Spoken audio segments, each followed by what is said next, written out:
Hey, welcome to another episode of Chats with Colsey. Today we've got an amazing guest. He's Ali Beikzadeh. You might have seen him on Instagram. He gathered a huge following on there. However, he's been taken down, which is sad. So you won't be able to see him online at the moment, but he will be online soon. So let's give it up for Ali Beikzadeh. Welcome, mate. Thanks for having me, brother. Good to be here. Yeah. So Ali, you have an Iranian background, and now you've grown up and lived most of your life here in Australia, and so you're well aware of the Middle East issues and the things that are going over there, and therefore the things that are affecting our Australian community. In December, there was the Bondi attack, which rocked Australia. It's had a massive impact on the community, on the political landscape. I want to know, how did the Bondi attack affect you and impact you personally? Yeah, well, to start off, we moved to Australia. We migrated to Australia when I was literally 10 months old. Yeah. So you could say I was pretty much born in Australia. We moved to the northern beaches. So in terms of living the Australian lifestyle, it might not look it from my face, but I've lived the best Aussie life you could possibly imagine. That's a privileged place to go, isn't it? The northern, so the beaches. Certainly. Even a lot of Australians would love to live that lifestyle. Certainly. So they're just getting a picture of where Ali's coming from. Yeah. And then following that, we've lived here for 32 years now. My entire life been raised in Australia.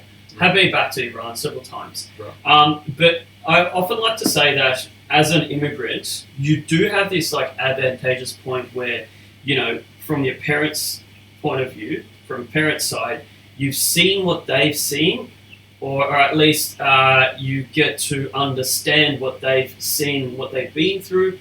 So then, therefore, you're grateful for where you are here in Australia as a first-generation immigrant. So you take the most of both worlds. You take the best of both worlds, rather. So growing up in Australia, my family, we came to Australia for the sole reason of me and my siblings having a good life here in Australia. We lived the best life. And what year was that, Ali, that you arrived here? 95. 95, okay. Yeah. So it was definitely the IRGC that you were born under. Yeah, definitely. Yeah, it was several years after the Iran-Iraq war. Because the Islamic regime, the revolution was 1979, I believe. Correct. Yes. Yeah, 1979. So we went through the Iran-Iraq war in Iran, and then several years after, we came to Australia. Was it difficult for you to leave Iran, or what's the circumstances at that time in 95? Was it a hard job, or was it applying for a visa? How did your family, do you know? Yeah, so we actually had a family friend here already in Australia, but in the sense of it being difficult, my parents were actually quite well off back in Iran. They had good jobs and everything, so we came here as immigrants with good accreditations and it wasn't hard to exit Iran at that time in terms of, were they keeping people in or things like that? Or obviously you had to have means to leave and things like that. Yeah, of course it's difficult, right. But we managed to, thank God. Yeah, we managed to leave, not as refugees, but we came here as immigrants, and then from there on, and this is where I reached to the point where we came to Australia to depart from the ideologies that took over my ancestral homeland of Iran. And if anyone knows even the most briefest bit of history of Iran, it is rooted in secularism and democratic and human rights values. I wanted to ask you, what was Iran like? I know you weren't there, but in your knowledge and understanding, as you say, I think a lot of immigrants, even myself, we can understand what you mean by we learned from our parents, and we kind of perceive and see what our parents went through. My father came to Australia and he was very grateful for being here, so he took on the opportunities, and that's what you're talking about with your parents, and they grasped the opportunities. So tell us what your perception or understanding of what Iran was before 1979. So in the 1920s, the first Pahlavi dynasty came to play. So between the 1920s to 1979, essentially was the Pahlavi dynasty, and that that's a royal family. Yes. That pretty much incorporated a whole lot of acceleration in infrastructure and industrialization and commercialization, and really modernized Iran to what we should have seen today as the South Korea of the Middle East, but today it's essentially the North Korea of the Middle East, unfortunately. So it got stunted. Yes. Yes. Yeah. And was Islam around in Iran before the revolution, or tell us how it got to a point of the tipping point? Because I think this is something that relates to where we are in Australia as well in this current time, how it made its way into a thriving country and society, and then eventually took over the royal family. I mean, it's hard to believe, isn't it? Absolutely. So what we need to understand is that Iran isn't inherently an Islamic country, and actually never was. Wow. Yes, they were invaded throughout the Arab conquest 1400 years ago, Yes. and conquered by the Islamic ideology, thereby leading to, between the 1920s to 1979, the attempt by the Pahlavi dynasty was to secularize Iran, and they did. And post 1979, or sorry, rather should I say, most people would have identified as Muslim Okay. pre 1979, but they were very secular. Like, you would have seen photos of Iran pre 1979, and Yes. videos and clips on Looks how very the lifestyle, westernized. very, Yeah. very westernized. Yeah. And that's inherently rooted in Iranian culture. If we go pre-Islamization, because Iran is actually the oldest nation, surviving nation in the world. Persia. So- Is it Persia? Well, Persian is an ethnicity which Right. like is the most dominant ethnicity in Iran. Are you Persian? I am Persian. Right. Yeah. But then Iran itself predates Islam by several millennia. That's why for us it's a Right. point of pride to suggest that Islam, sure, it exists in Iran today because of colonization, but we're not inherently Islamic. We're not an Islamic nation. Yes. So then post 1979, when it was shoved down our throats the way it was actually what Christopher Hitchens likes to call it the boomerang effect, where Khomeini came and suggested that all the women should have 10 kids each so they could breed soldiers, quote unquote, soldiers of Allah.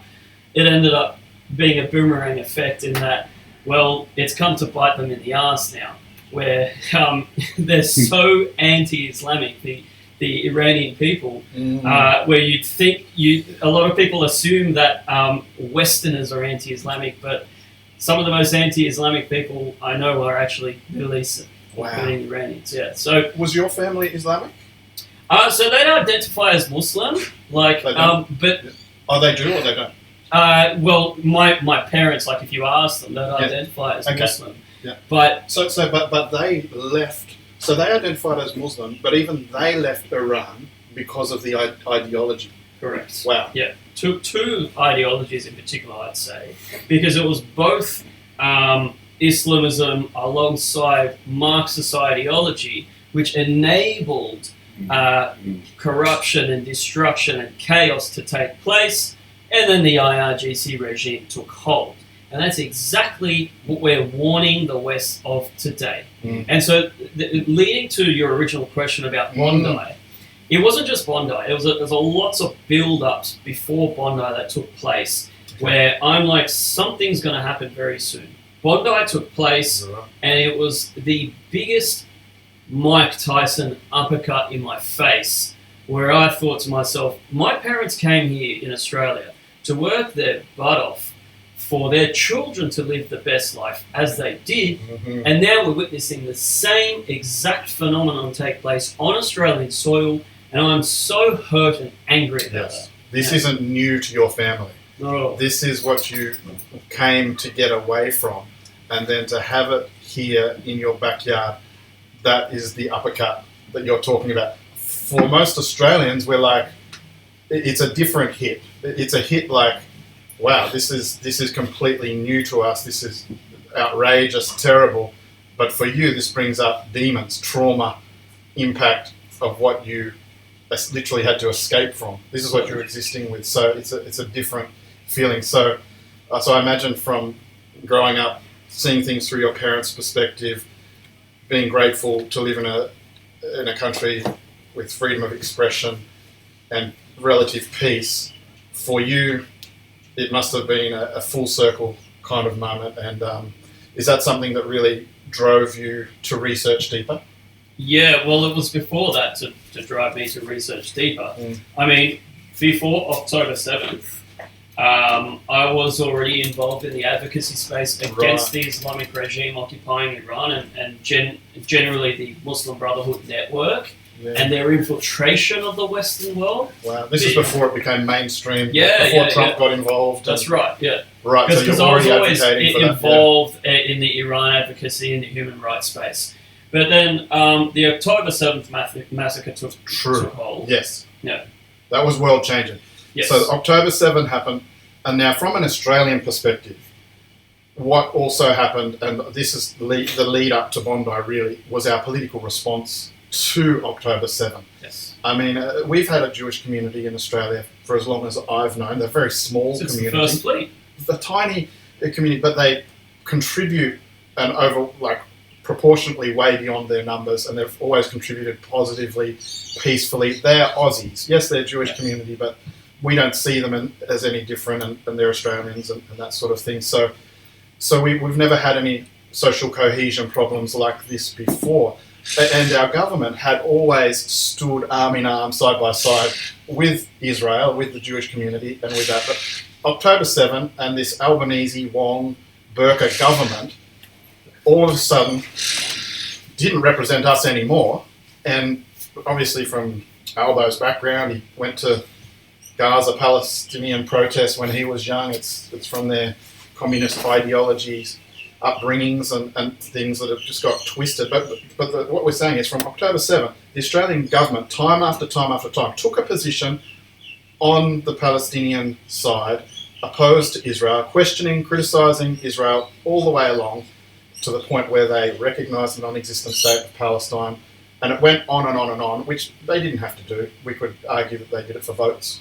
Yep. Here, really. I don't see what other point it was. But yeah, I think that's what you're talking about. So you were involved in advocacy from October 7, that massacre, up until Bondi attack. This is what you're talking about, isn't it? Well, that advocacy expanded, actually. It was post-October 7th where I said, no, enough is enough. I need to expand my advocacy and incorporate the whole Israel debate. I was quite ignorant at the time myself. Before October 7th, I wasn't well researched on that topic. But then after that happened, I saw it as my obligation as someone who resides in Western civilization to research, investigate, and make my own conclusions. And from there, expand my advocacy. Because, yes, this is no longer just a matter of liberating Iran or the security of Israel. This is a global scale clash of civilizations that does incorporate Australia. Yes. If we don't take this seriously today. Yeah, there's so much to talk about on this topic. My mind is bouncing on where to go. So there has been, I mean, even the government, they expelled the Iranian ambassador because they did a terrorist attack in Melbourne, I believe it was, on a synagogue. The question I have for you is, you are Iranian, you're not Jewish, but do you feel an understanding, a similarity in the struggle? Because from my perspective outside, it seems as though the Iranian regime is a sponsor of Hamas, ISIS, Al-Qaeda, all of those things, even more.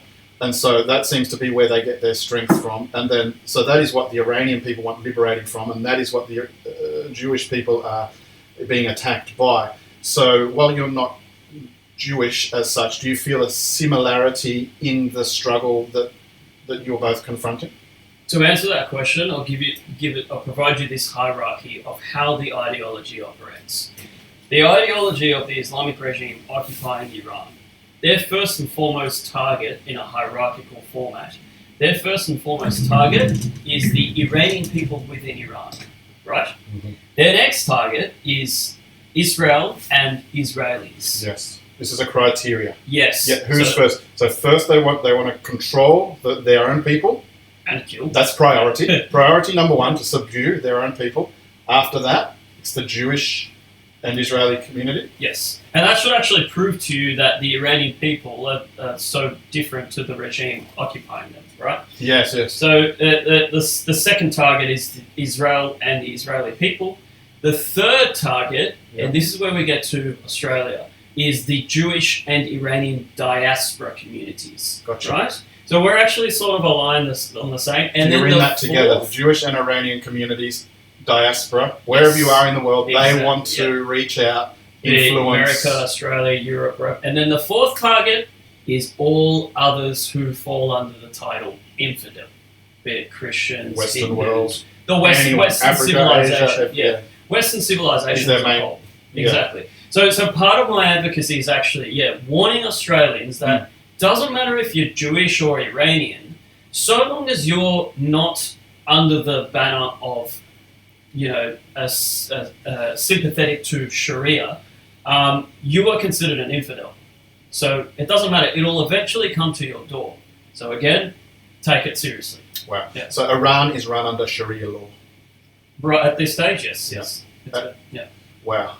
That's And so to talk about your concerns about Australia, the social condition, the migration, the way the government's, what we just say, supporting or allowing certain things to fester, we think, for votes, or couldn't figure out what else, because I assume they'll be a target for them eventually anyway, just how they took over Iran, and talk about your concerns and similarities to what happened in Iran. Yeah, deep concerns because, like I said, the exact same playbook that we witnessed in the 1970s in Iran, as well as the 1930s in Europe, we're seeing the amalgamation of those 2 decades today in the West. You're right. I see, sorry to interrupt, but I see a lot of young Australians who, I'm 45, so I'm a certain generation, and I think a lot of people my age and above, we have always understood that, this sort of dynamic of the Western world and Israel stands together against the Islamic world. But a lot of the younger people, so we stand with Israel, basically. And so, yes, there might be Israeli people or politicians or things that we criticise and things like that, but at the end of the day, we are united. And I think a lot of young people, through conspiracies and through things, this is what you're talking about, the same thing playbook happened, the Nazi regime. There's a lot of young Australians getting the wrong thoughts where they for some reason think the Jews are evil or Jewish people are evil, which is exactly what resulted in Hitler. And we do not want to repeat that. So the young people of Australia need to wake up. We don't really know where this is coming from. I believe it's a spiritual thing. It's an internet-based conspiracy type thing. But it's alarming as an Australian of my age to see young people, Australians who, you're like me, but why do you have hatred for the Jews? So it's not just the Islamic community. Obviously the Islamic community hates Jews. That's been known for, that's part of their ideology. But this is a problem in our broader society is, I think there was 3 things you said in your speech the other day. It's the communist, Nazi, Marxist. Yeah. Yes. So you've got the lefties, the Nazis, and the Islamists. So this anti-Semitism issue has a big number of enemies. It's not one thing. It's multifaceted, and it's coming into our society. That just popped onto me, is that I'm concerned about young Australians. I'm alarmed. Yeah. That young Australians who are like me, who have grown up, are disliking Jewish people. That doesn't make sense to me as an Australian my age and older, but I think our government has somehow allowed it to come in with their rhetoric, and a lot of some high-profile people have sort of began exploring that, and it's a slippery slope to nowhere, which history has repeated, hasn't it? History has shown where that ends. Definitely, and the government's not helping at all, whatsoever. No. So really, with regards to the government policies and whatnot, and by the way, you're speaking to someone who has generally growing up, I've always been like conventionally left-leaning. Right. I've always been a Labor voter. Yep. And today, maybe it comes with age and maturity, I don't know. Sometimes. Yeah. But I've come to learn that there's a lot of destruction taking place of Australian values in and of itself. Yes. Right? And so with regards to this specific topic, they're not helping at all. No. You know, within days, within arguably 48 hours of the Bondi massacre, I lost hope already, because as soon as it happened, I'm like, maybe this will wake the Australian authorities up. You've got to... Right? Why wasn't there mass raids, Yeah. mass action? Even if they... Like with the Nazis, at least they do some action, right? And some people who are innocent might get clamped down, but they've got to do some raids and put a statement and put some fear into people that this crap is not acceptable. Hasn't been done to this day. And there's everyone on the internet can see Wasim or whoever his name is, people preaching hatred. They know who these people are, and they know the Bondi shooter was in the group, right? There's a group there, and they need to be doing some raids and to crack down as a statement to say we do not put up with this, to put some fear into them, and that's just been so disappointing. Mind you, schmucks like that are still out in the streets every weekend of Sydney CBD, at a town hall, preaching their ideology to young Australians walking past. And is it just because this Labor government is beholden to them? Tony Burke's seat is such a high percentage Muslim, and if he's they're too afraid to do anything, because they will simply say, well, you're not representing us, we'll get a replacement for you, and you work for us, basically. Pretty He's much. beholden. In a nutshell, it's votes. It's the Muslim votes that they worry about. Yeah. Now, the crazy part is Australia is still like 10 steps behind Europe. So I've lost a lot of hope for Europe, but Australia still can sort this out if they want to. I agree. Right? Stop letting them in. Yeah. Right? Honestly, I'll be honest with you. The whole ISIS bride story is very minuscule compared to the greater scheme of things. Like, as soon as I saw that, I'm like, I'm not even surprised.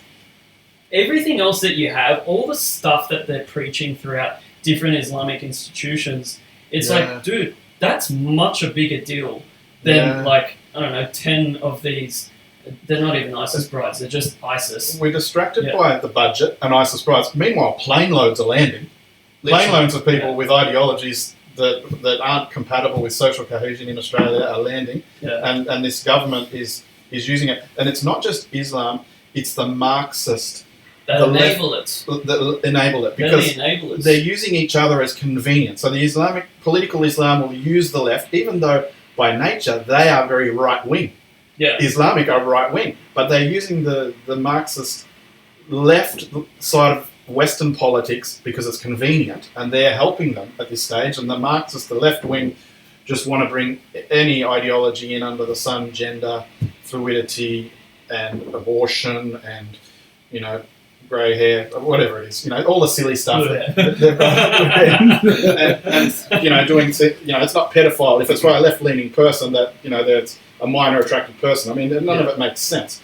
But by then, you can't offend anyone, so you can't offend Islamic people, and you can't offend it. So the Islamic people sort of roll in with that, and the left-leaning, this government pretends not to offend anyone, while they're offending all of mainstream Australia, the Jewish community, the people who have built the Western society, and we are the people who need to stand up to that. So would you encourage people to voice their concerns and stand up for the Western Australian culture? Absolutely. The other evening I had the privilege of being alongside several Jewish compatriots of mine and another panel event, and they asked the question, so how can we help the Iranian cause? And my answer was, don't even think of it like restraint to just Iran. If you're speaking to protect and preserve Australian values, you are speaking up for Iranians too. Because what Iranians are doing within Iran, with their uprisings to topple this regime, they're speaking up for Australian values. It's actually all interconnected. When the IDF is fighting against all these different Islamic militias, be it Hezbollah, Hamas, Houthis, the IRGC, whichever, they're standing up for Western civilizational values. When Australians are doing whatever in their own capacity to protect and preserve the Judeo-Christian values in which Australia was founded upon, you are speaking up on behalf of the Jewish community, on behalf of the Iranian diaspora community. Doesn't matter, just do something. You don't have to be outspoken with your face revealed. Yeah. Do something behind the scenes. Do some political work. Anything. Absolutely anything. Support the good values. Yeah. Support the good way of life. Make a stand, and don't go into your shell and let others come over because you think you're being sympathetic. No, we actually have to shine the light, and hope, and some of them may see the light as well. But it's not just Iran, is it? It's Lebanon, it's Egypt. There's numerous countries that has been colonized, as you say, by Islam. So this is not an irrational concern for Australia. No. This is a pattern of history. Yeah. And in a nutshell, we have around 57 Muslim majority countries today. There you go. And one Israeli, one Jewish country. Which is literally a third the size of the state of Tasmania. Wow. And everybody has a concern about that. Those 57 Muslim states that exist, they weren't Muslim. They were all colonized by, at the time, the Arabian Peninsula, right, 1400 years ago. Nobody talks about that colonization. Want to know why? Because it's Islamophobic. That term itself was made by Islamists, was derived by Islamists to instill fear into people in order to make Islam inviolate. You can't talk about the ideology. It's not a person, it's not an ethnicity, it's not a race, it's an ideology. Why can't I criticise it? It's spot on. What would you say to those young Aussies who are starting to believe, they obviously don't identify with Islam, but they are getting these, what me and you would call Nazi ideology. They probably they don't yet see themselves, obviously there's the Nazis, but a lot of Australians don't identify as Nazis either. But they're getting this erroneous information that the Jews control the world, and all of them, they're just an evil people who are trying to even get rid of the white race, and they're trying to, they're behind all the money in the world and all the mass immigration and all those sort of things. People are really it sounds silly to me, but people are genuinely believing this. There's a lot of people, and that's why I'm interested to sit here. What would you say to them? Get off TikTok, get off your reels, and go talk to a Jew. Yep. They're not hard to find. Yep. Yeah, there's not that many, but go talk to a Jew. Go read a book. Read some history. For goodness sakes, what happened to educating yourself? I mean, yes, the coronary artery of the modern age is social media, of communication.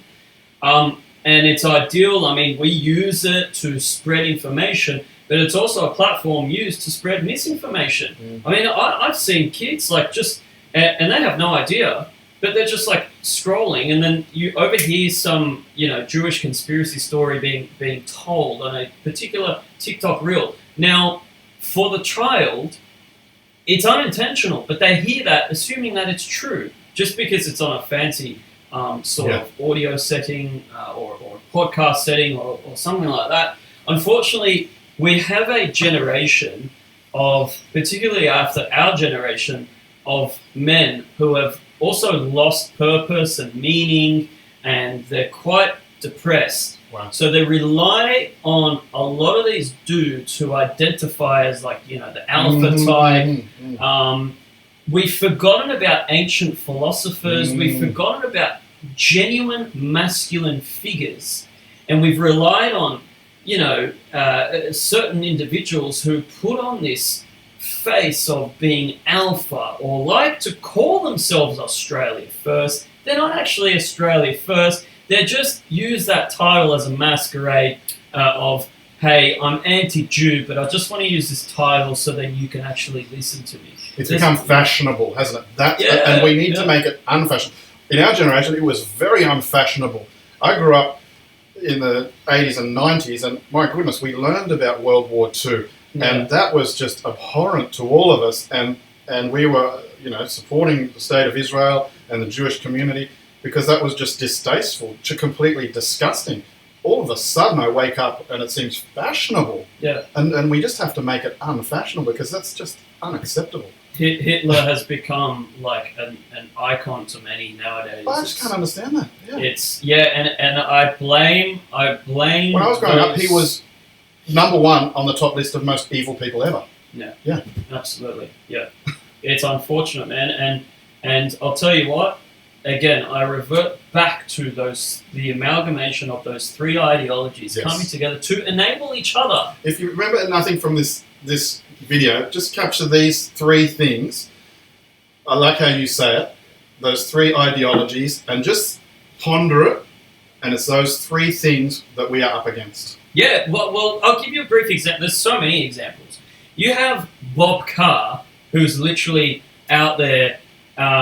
This was last year, during the Harbour Bridge March. Yeah, on the bridge. Who's out there splurging about this Jewish lobby, in which I'm still trying to find this Jewish lobby that everybody talks about. I can't find it. Yeah.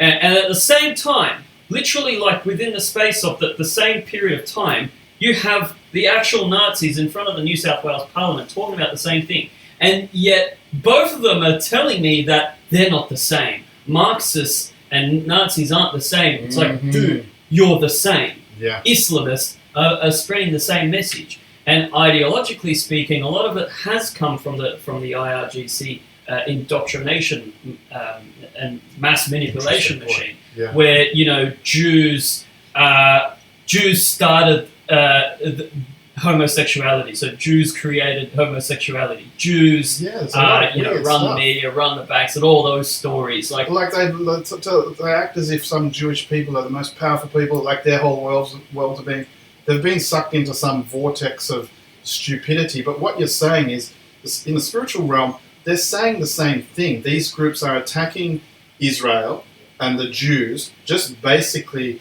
out of fear and out of racism and prejudice for false reasons. And but they don't understand that is the tip of actually fighting against themselves in the Western world. Yeah. They're actually fighting against themselves. It's going to come and bite themselves in the ass. And look, the Jews have a home to go to.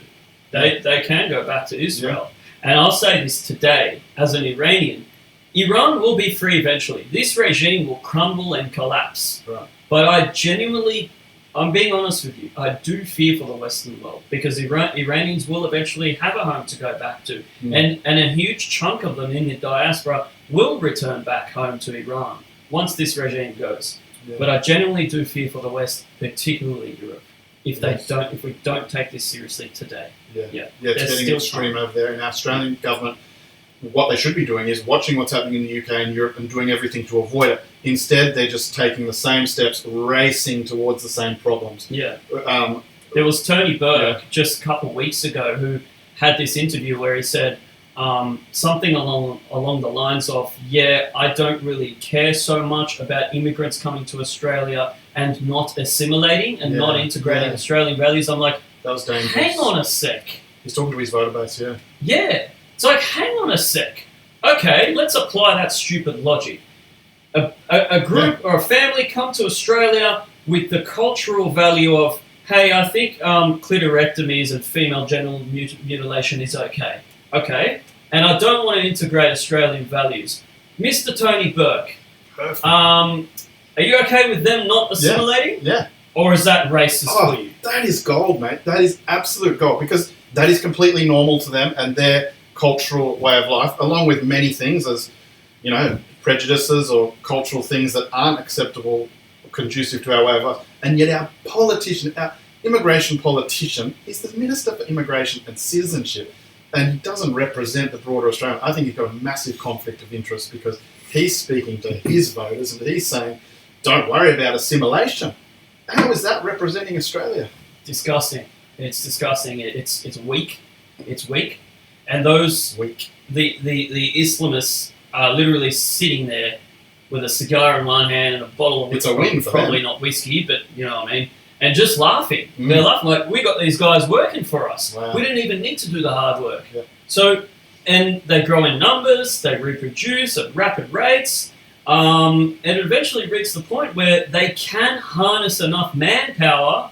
And this is where I talk about the three stages of Islamization of a society. The first stage is victimhood and vulnerability, always making yourself a victim, which they're good at. Yeah. Second stage is indoctrination and the dissemination of their propaganda, and they're able to shapeshift. And would you say they're in that phase now? We're about phase 2 now. Flipped that? But they come in, we wouldn't hurt a flea, and why are you being nasty to us? then they grow in numbers, and then they start look at all the mosques being built. Look at the Muslim politicians in our parliament. They've obviously got a big impact on Tony Burke, Albo, Wong. So we're kind of in that phase at the moment. Definitely. We're in phase 2 now, but the dangerous part is they're able to shapeshift whenever it's convenient. So they're able to go back to phase 1 and victimize themselves. Don't be nasty to us. Whenever it suits. Don't be Islamophobic, But eventually phase 3, which is actual violent jihad, that's sort of, don't really need to explain that. That's when they harness enough manpower in order to establish their Islamic State. That's when revolution. That's when they slowly get their way into councils, into parliament, and then like a light switch flips it on. But the mask is lifted. Boom. And it's the other we're not nice anymore. And it's the other two constituents, the Marxists and the Nazis, predominantly the Marxists, which enable them to do the stuff that they do. You have Tucker Carlson and Candace Owens, like literally just enabling Islamists. Enabling, yes. Sharia law is That's not the issue that bad. I have with a lot of influencers. And those two names that you suggested, so it's not just young people, it's even older people being misled by people like that, and even Australian influencers. For me, it's one thing to criticise a Jewish person, say Epstein, or to criticise a decision of the Israeli government. That might be acceptable, but at the end of the day, you've got to make your base tie down to, we stand with Israel, we stand with the Western world against other ideologies that we do not welcome them. But so many influencers, I think unwittingly, by simply criticising Israel, they might even criticise Muslims, but really they're on the Islamic side. They don't even know it because they're not standing against it. They would say, no, we're not on either side. If you're not on either side, I think you're on their side. Well, you're helping them because you're saying they're all the same. No, they're not all the same. There is right and wrong. And so I do have sympathy and empathy for people who think they don't want to get involved and all of that sort of thing. But maybe stay out of it if you don't want to get involved. But once you start criticising a government or people and making it seem like all Jews are evil, even if you don't say that, you're sort of portraying that, and it's a bad influence on the community. Just like here in Australia, we have a government, right? Albanese. I don't think a lot of what he does represents me. Okay? So the Israeli government, for instance, there's probably a lot of Jews who probably say, what our government does on a day-to-day basis, I wouldn't vote for them. Most Jews don't like the Netanyahu Whereas cabinet. these influencers of things will say, this is what the Jewish government does, all Jews are evil, or this Epstein did this, all Jews are evil. It's just very silly. I mean, there's a lot of bad white guys, there's a lot of bad everyone. I mean, what I would say about that is we've got enough bad guys in Australia that our system knows how to deal with. Our system doesn't really know how to deal with bad guys from different cultures and ideologies. And our government's so naive, they think people are going to come here and leave their ideologies in the, what's that room where you come through with your passport, customs room. They're just going to drop all their hatred and things. I've heard Albo say that numerous times. So naive. Yeah, absolutely, man. Yeah, it's really, really dangerous. Yeah. And here's the difference between, Middle Easterners who have fled that. We have much more a matter of urgency. And that's why, I'll tell you what, I take a huge point in pride as an Iranian, where witness I challenge anyone to go and observe an Iranian rally throughout the entire globe. Australia, the US, Canada, Europe, right? Particularly the past few months, you're always going to see that corresponding flag of that nation in that rally, right? Australia comes first. Yeah, we're rallying for Iran, but Australia comes first. You're going to see American flags, you're going to see Israeli flags, you're going to see a combination of flags to demonstrate we actually desire peace. We actually desire to protect and preserve Western free values, classical liberalism, libertarianism, freedom of expression, etc. and so forth. But you don't see that with those other marches. There's a vast difference, which actually seek to take over this idea of abolishing Australia and everything under the sun. There's a big difference. I urge people, I implore people to just look into these things and just question why is there a difference there? Yeah. We've probably got about 10 minutes. I just want to talk about the Royal Commission for Anti-Semitism and Social Cohesion, which is underway, currently on now in Australia. It's an urgent thing that's been set up after the Bondi attack, and they're inviting submissions from all Australians, not just people in the Jewish communities, all Australians who have felt impacted by the shake of our social cohesion, which has happened, and the underlying impacts and stories. So I encourage everyone to submit. Ali has done a wonderful submission, which I'll put a link to below if you want to go deeper in that. So I just want to touch on that and just ask you, how do you think the Royal Commission into Anti-Semitism and Social Cohesion has started, and how's it progressing, and what's your whole feelings and impression about it? Yeah, thus far, from what I understand, there's around 7,000 submissions. There should be more. I implore everybody. Is there a cut-off date, or when would you say people? End of this month. End of May is the deadline for the submissions. So I'll have to get cracking to do one, and yeah, definitely. Everyone has to. Yeah. Now there may be an extension. I'm not sure, because from the end of May is when I believe the commission officially commences. They've already started the hearings and whatnot.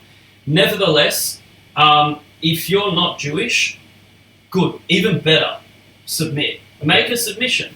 You don't have to have a particular story yourself. No. In fact, one of the biggest things about my own submission was like maybe 15 to 20% of it was based on my own sort of anecdotal experiences, threats and whatnot. The remaining 80% was objective empirical evidence as to how Islamic ideology, predominantly manifested from the Islamic Republic regime occupying Iran, has infiltrated Australian soil, and the Australian authorities haven't listened to us enough. They only designated the IRGC several years after we warned them, and only after terrorist plots took hold on Australian soil. Yeah. So make a submission as an Australian and talk about how you have observed social cohesion collapse throughout Australian society. It's not the same Australia that I grew up in as an adolescent, as a young little bloke.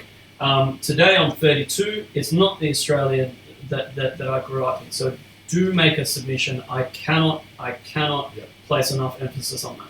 Do you have confidence in the Royal Commission process, personally? You're talking to a pessimist. Or we just have to wait and see? You're talking to a pessimist. I don't have too much confidence. The mere fact that within 48 hours of the Bondi attack, not one time was Islam mentioned. They're talking about guns and freedom of speech. Me too. I don't have too much hope, but that said, we still do what we can. I implore everybody, I know the Jewish community, that they're not too hopeful either, but nevertheless, I hope I'm wrong. And I hope I'm wrong. A big thing for me in this whole thing that we're talking about, and we touched on it before, is our immigration policy. Yeah. I think to protect Australian culture, immigration in our history has been a massive plus, a massive benefit for the economy, for Australian culture, for the richness, everything we've built here. But it doesn't mean that we have to stick with the same policies, and there's time for change. And I think we've reached a point where we've had too many people too quickly coming from too many different places and a lot of ideologies, and they don't have time to assimilate. The government's not encouraging them to. I think it's time we really reevaluate overall, pull back on immigration, and particularly from certain countries. Don't shy away from naming certain countries or ideologies or things that we need to stop down on. Do you think that's a large part of how we get this back under control? Yes, but in addition to something that's not talked about enough either. Because you have immigration, that's a massive issue, right? Immigration predominantly from majority Islamic countries. But another thing that's not talked about enough, I must say, is that a lot of these ideologically driven individuals are born and bred in Australia. So it's also an ideological problem. Oh, yes. So even if we stop... Yeah, you're right. With the internet these days, it doesn't... And it's, you're right. So even if we stop mass immigration today, yes, you still have a whole lot of radical ideology and dissemination of it taking place on Australian soil. So as long as you're allowing all these, for example, Islamic institutions to continue being built to disseminate their doctrines, immigration ain't going to do nothing. Stopping immigration ain't going to do nothing. It's two parts of the problem that needs to be really, really looked at and rectified. You're right. What you're saying is we already have a problem here in Australia. Absolutely. And if people didn't realise that, if Bondi didn't wake you up to that, people want to pretend like the war is over there. It's come to Australia. Yeah. Ali knows the Iranian regime operates here in Australia. They've done a terrorist attack. They're subverting. They're influencing. And so you think you don't have to pick a side. I would urge you to think again, because do you like the Western culture, the values, the freedoms, the democracy here? Then I think you need to pick a side and stand with the Western world and ultimately with Israel. In a sense, the patriots of Iran and the people of Israel are fighting our war on the front line over there. Sorry to say it, but the war has come here. You need to make a choice and hopefully stand with the right people. Tell me a little bit about their influence on our soil. Well, the one criticism I have of Australian culture is that right now, that attitude of she'll be all right. I agree. I'm past that. Like, yes, I'm all for that culture. Yeah. When it's applicable to Australian values, but when you're dealing with another ideology that is not compatible with Australian values, she'll be all right. Ain't gonna work. I'm sorry, and that goes for all Australians. Now, that might be controversial. I might not be liked for that, but we've got to get up on our asses now. Times have changed. Yeah.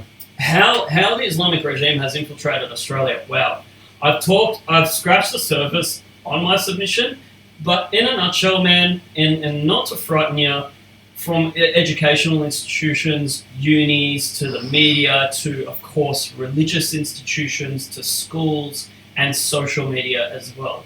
Now that covers a vast array in and of itself, where you have the younger generation and even the older generation being affected by it. If you look into different pieces today, we're starting to slowly but surely surface and expose certain individuals who are affiliated with the regime back in Iran, and they're on Australian soil. Why do you have children of IRGC commanders have their PR permitted straight away within 6 months in Australia? Like, why? Actually, why? And all of these people are starting their businesses to launder their money for the IRGC. It's happening back and forth. Yeah. Talk to me a little bit about female rights. I think females in that under that ideology have very little value compared to traditionally in the Western value.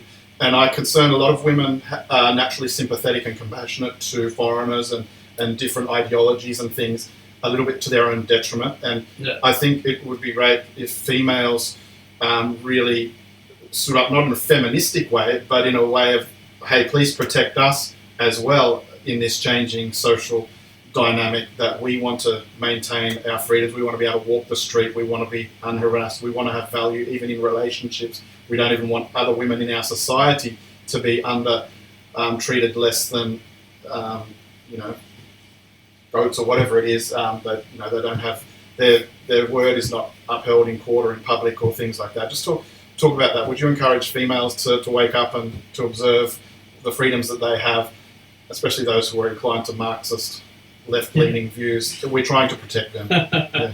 Well, one of the things that led me to this journey of investigations as well, where I left the left, I like that. was the hypocrisy, the utmost hypocrisy, and this moral pretentiousness that you want to be perceived as a moral agent, but that doesn't actually mean necessarily that you are a moral agent. Yeah, you're putting yourself on this moral high ground, many of which are the same women who identify themselves as feminists, but they don't care about actual females, actual women who are being persecuted for just being women. Clitorectomies, I mentioned, like women who are born and have female genital mutilation happen to them. Where's the noise? Where's the support? Where's the outrage? Yeah, Yeah, we're talking about that. Like it's a joke. It's funny, but I don't know whether to laugh or cry. We're talking about Israeli dogs. Israeli dogs, like actual like dogs, like German shepherds or whatever, raping Palestinians. Like it's the funniest thing ever. I'm sorry. I don't know if you saw it. It's been all over. Oh, okay. It's the first time you. Okay, literally. Okay, the past like we just went X-rated. The past like 2-3 weeks, there's been headlines, and it's become a meme, literally, where there's been reports of Israeli, like the Mossad, basically somehow making dogs go and rape Palestinians. I'm sorry. That is hilarious. I'm so sorry. Like, it is so funny. But that's what it's come to. Yet, a lot of these women who self-identify as feminists don't talk about it. They don't care. They didn't say anything. They haven't said anything about the Iranian women who are literally beaten, raped to death for having strands of hair showing. But the moment the Israelis and the American forces, to which the Iranians are thankful of, are taking military strikes against those same IRGC repressive forces and the Islamic occupational forces who are oppressing our women, you have those same feminists berating Israel because of their hatred of Jews. Like, let's just trying to free the women from the oppression. Yeah. And they're literally criticizing the people who are trying to free women. They're double standards, virtue signaling, and trying to always seek the moral high ground. It doesn't work, and I would urge anyone who's thinking like that and people to expose it as well, because it just needs to be brought to the light and shown for what it is. We'll probably wrap it up there. Ali, it's been a fantastic chat. We could talk again, I'm sure. But sorry to end with Israeli dogs raping. That's what the world's come to today. But yeah. Check out Ali. He's going to be on Instagram and YouTube and Facebook and the platforms soon. Look out. Soon. They can't hold him down. That's how hot he is. He's being taken down by the bots, by the people mass reporting. It's probably the Iranian people, the regime, not the Iranian people, the bad ideology of mass report these content creators who are speaking the truth, trying to expose what's going on, and it gets a bit too much for Meta and everything, so they just have to shut them down. But he'll be up, and if we can follow him, give him a lot of support. Remember to get your submission in for the Royal Commission into Anti-Semitism and Social Cohesion by the 31st of May, so crack onto it. And thank you very much for joining us, Ali. Appreciate what you do. Thank you. Cheers. Appreciate it.